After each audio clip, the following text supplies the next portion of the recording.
Event mo na karaniwan. Magandang umaga. Good morning, everyone. Yes. Sir, kunin lang po namin yung reactions niyo regarding Yung? reactions niyo, sir, regarding sa allegation po ni former President Duterte regarding sa blank item. He's lying. He's a president. He knows that you cannot pass a GAA without with a blank.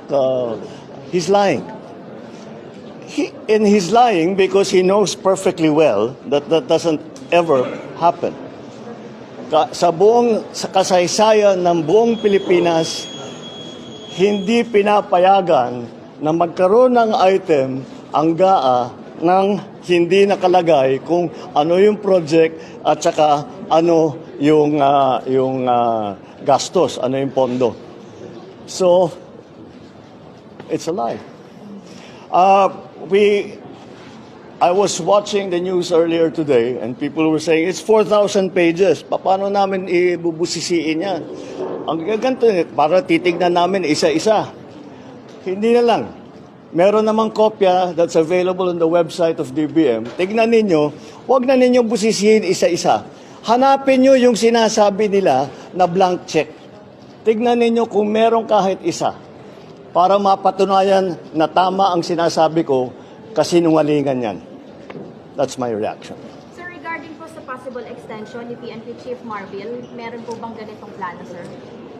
Well, there is a very strong argument that it would not be good for stability, especially to change Chief PNP in the middle of a campaign period and then approaching an election period.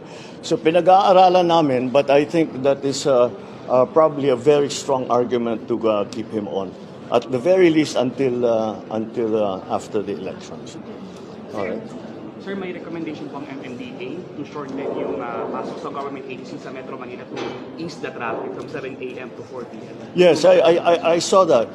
Well, we're studying it. If it works, we'll do it.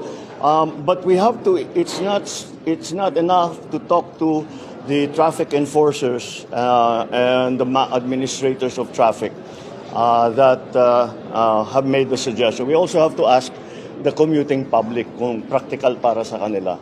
So if it turns out that everyone agrees to it, then I cannot see why it will be a problem.